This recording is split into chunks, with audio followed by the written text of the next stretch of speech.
Kayakers are masters of the raging water. They control their destiny by exerting small movements of water with their paddles, using the flow of the raging river with skill. But sometimes the river becomes too powerful to control.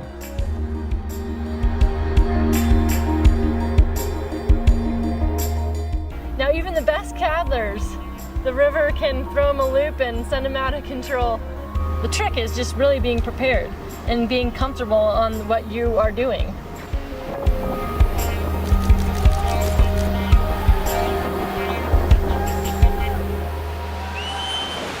Katrina!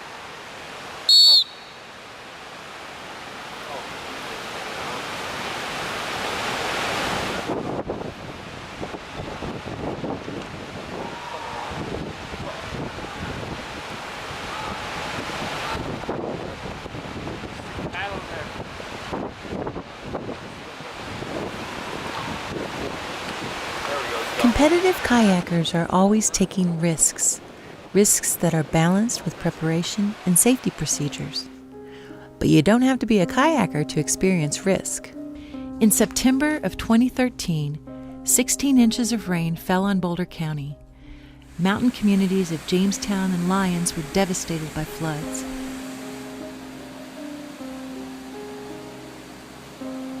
We may not be able to control the river or stop the flood, but we can use our knowledge of PFL to protect and insure the things we value most. One of the first things we might like to protect is our savings. As we saw earlier, there's a balance between risk and return. Low-risk investments, like savings accounts, have a very poor return, and the potential return rises if we are willing to accept more risk. Perhaps the riskiest investment of all is in startup companies like robotics. There's no guarantee you're going to be successful in business. My other 6 companies prior to this, every single one of them I thought was the big one. Well, guess what? I'm in number 7. Investors in startup companies are risk-loving. They're looking for the big payout, and they're willing to accept losses along the way. Well, the story is the same. The motivation of the investor is different, and the behavior of the investor is different. A professional investor would invest in us because as they look at the broad market, they look for key trends that are happening in terms of how our society is being transformed by technology or by the way business is evolving, and they try to bet on those companies that they think are defining the trend or moving the trend forward. One of the ideas I want to do is, how they'll invest in several different companies, focusing on many different areas. They look across that portfolio and know that some are going to succeed and some are going to fail. Can that be done? And when you add it all up, the 1 or 2 of the companies are going to be huge successes, and then some are going to be in the middle, they're going to be okay, and then some are going to fail. And they add it all up, and at the end, they have a nice return. Investors in startup companies protect themselves by spreading their risk. They diversify their risky investments across industries and trends. But not all assets can be protected by diversifying. You can't really diversify your home. Buying a second home to protect you if your first home burns down does not make a lot of sense. Some assets we can protect with our savings. If your bicycle is stolen, chances are you may have enough credit or savings to buy a replacement. Diversification and savings can help us protect some assets, but not all.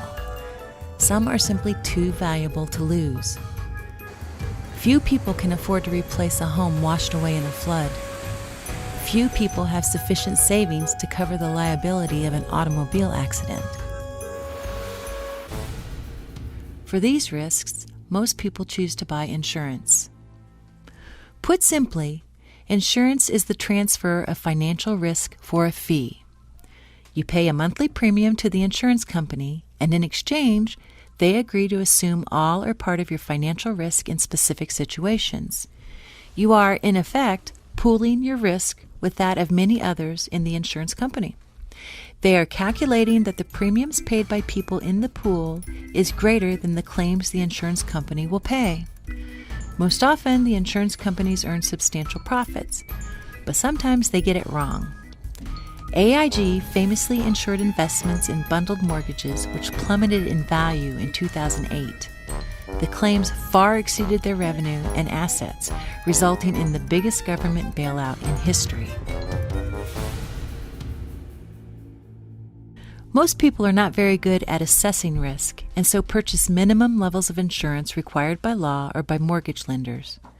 People tend to underestimate risk and assume that tragedy won't happen to me. Well, we had insurance because we had a mortgage, and the mortgage required it, but I didn't understand what I had. I didn't know what the endorsements mean in a policy, and I didn't even know what the face value meant, to tell you the truth. There was a value on the page that matched up with an amount that I owed the mortgage company, and that made sense to me. So what it means, according to most insurance people, is that I was underinsured because it didn't include any of the equity that would have been in the house. I just thought of it strictly as a simple, this amount of insurance equals this amount of coverage. I can always get another house. I didn't think about losing my investment in it. On Monday, September 6, 2010, a small fire broke out in a canyon west of Boulder.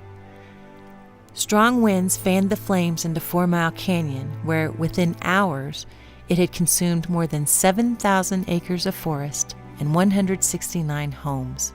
It was Thursday that our number came up. Our address was listed as a home destroyed.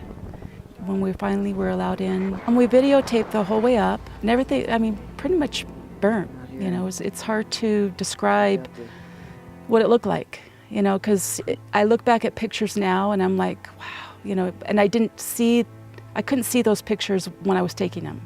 I look back now and I see them, and I see more things than I did that day, you know, so. When Dwight and Roseanne took out a mortgage, they were required to purchase insurance to protect against such events. The mortgage company insisted that they have sufficient insurance to reflect the value of the mortgage. This required minimum protected the mortgage, but did not reflect the actual value of the house and land nor the cost of rebuilding.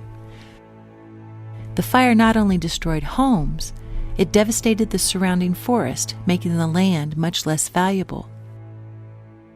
Well, the fire came over that ridge right there. The canyon that you see down through here, you can see that for about 2 miles it's burnt on both sides. Everything was devastated up here. No one would have bought anything up here. The value did plummet. Rebuilding costs have risen dramatically. Dwight and Roseanne's home in the mountains is in an environmentally sensitive area, and the local government has tightened building codes regarding water, septic, fire prevention, and so on. Meeting these new codes raises building costs substantially. So because we were underinsured, bottom line in this is we ended up taking our settlement for our personal property and reinvesting that back into the land. And that's the way that we were able to stay, and that's the way we were able to make this work. If I would have understood what the possibility of me living through that, I would have looked at the numbers and I would have understood better what does this mean to me if I got in the fire and I walked away? What would it mean to me if I only half burnt down? You know, these things are important to know about your insurance policy, but I didn't know that before the fire. Insurance can be bought for many things. People commonly insure their homes, cars, possessions, and their health. Some insure against personal liability, insurance against lawsuits. Singers have been known to insure their voices, pianists their fingers. Often people insure their vacations. Basically, insurance allows you to buy some financial certainty. You know exactly how much your premiums cost per year, and you know what your deductible is. So you know in the worst case scenario how much financial loss you'll sustain.